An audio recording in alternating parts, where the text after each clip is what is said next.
our community and which is eventually for the betterment of Australian society. Thank you. Thank you very much and good afternoon, ladies and gentlemen, as well as distinguished guests and boys and girls.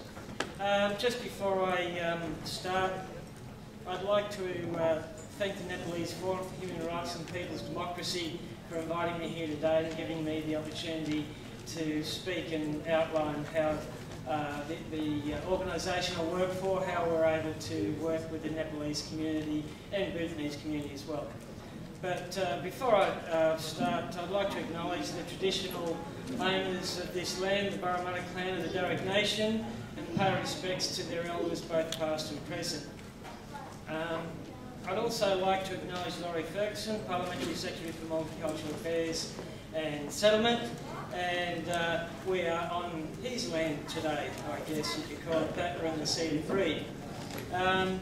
So I guess, the areas of responsibility that Laurie has, which apart from the broader policy area of multicultural affairs, is the area of settlement services. And I guess this is the area where my work tends to intersect with the work of his department. I work for ACL. It used to be called Australian Centre for Languages. Now it's just called, goes by the acronym ACL. I work in the area of refugee and migrant settlement in terms of provision of English language programs, 510 hours people may have heard of, as well as the actual refugee settlement from airport pick-up and reception and orientation, torture trauma counselling. We do that in partnership with a number of other organisations. So I guess that's the relevance of myself being here today, and also in terms of my present work, which intersects with the Nepalese and Bhutanese community as they users of the services of ACL. Our main areas, of course, of assistance are the AMEP, the Adult Migrant English Program, a program which the Commonwealth Government has had in place for more than 60 years, but has gone through a number of changes in that period. The other key program we have in place to assist members of your community is Integrated Humanitarian Settlement Strategy, or IHSS, and that's mainly for people who are part of the Refugee Resettlement Program, who've applied offshore and have been allocated visas to Australia through the United Nations High Commission for Refugees. It's also part of the program, of course, of those people who've come by boat and have applied on shore and have been processed through Christmas Island. Other people who we also deal with, but in small numbers, are those transiting through Sydney to other capital cities on their way to settle here in Australia. So my role as Manager of Community Relations is to work closely with emerging communities. In many ways, the Nepalese community is not an emerging community, it's quite an established community. I think what's changed over the last few years is the number of Nepalese and Bhutanese who are coming here to settle as part of the Humanitarian Resettlement Program. As we know, predominantly your communities come here under the Skilled Migration Program. So this current cohort of people who are coming here is a bit of a shift in, I guess, in the flavour of the people coming here and the circumstances and how they got here. So part of my role involves liaison with key people across the various migrant refugee communities, in this case Nepalese and also Bhutanese. And my job is to find ways that our company is able to work more closely with your community to ensure the services we provide are relevant and up to the standard, hopefully, that you expect. We also we recognise the Nepali language quite clearly, and on a practical daily basis we employ Nepalese and Bhutanese staff. I'll talk a little bit more about recognition of Nepali language, but in some ways I'm not aware of any formal recognition or process in this country to recognise the community language, apart from the fact that A, you are speaking it and living it, and B, once your community gets a certain size and has a call on translation services, well, then the official body, then NATI, would actually step in and recognise the language as one that was needed to employ interpreters from that speaking background. Recently, ACL senior management met with representatives from the Nepalese and Bhutanese community. That was quite useful.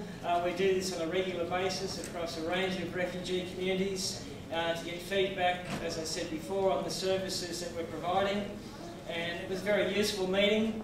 I guess where the Nepalese community and Bhutanese community is different from other more recently arrived groups is you've got quite a high language of spoken sort of English, but need more assistance on the writing and reading. And so the message for us was that we need to amend our programs to reflect this need and perhaps set up special higher level classes, and we'll be starting that at our Parramatta College. And there's also a number of other people from the subcontinent who would find that helpful as well. I'd also like to make mention ACL has a community sponsorship program that is a small amount of money that's applied to supporting emerging communities. Some of the initiatives under this program are the sponsorship of community radio programs, cultural events, Refugee Week, and we've also provided money for that will support the provision of community language schools. And to that end, over recent times, we've supported the Dari language school from the Afghan community, Dinka language school from South Sudanese community, Fula from the northern Sierra Leone community, and I'm sure there's one or two more in there, but nonetheless we do provide support, both in financial support, small amounts of money, as well as provision of access to rooms, ACL being a teaching institution. We have colleges in Cabramatta, Fairfield, Parramatta, Auburn, and partners at Blacktown and Liverpool.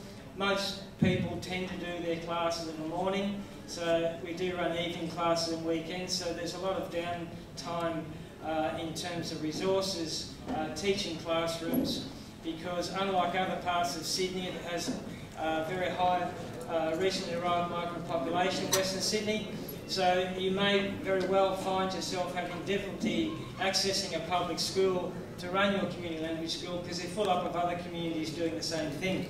So I'd like to extend to you the offer to, should the time and venue locations be agreeable, to access teaching rooms at our colleges in the places that I mentioned. We've had this sponsorship program in place for more than 10 years. And one of the other main initiatives I mentioned, community radio sponsorship. Presently we sponsor the Sierra Leone West African radio through Radio Skid Row, and at Radio 2000 Burwood, the Syrian community radio and the Sudanese Dinka radio programs are run from there. Today I'm pleased to announce that ACL will expand this support to provide financial assistance to the recently established Nepalese community radio running out of Radio 2000 Burwood, based on a request from your leaders for us to provide that type of support. So that will assist the recognition of the language and also the capacity of the community to run their radio program by themselves without any form of interference from anyone. I'd also, just before closing, just make mention of the work of the member for Reid, Laurie Ferguson.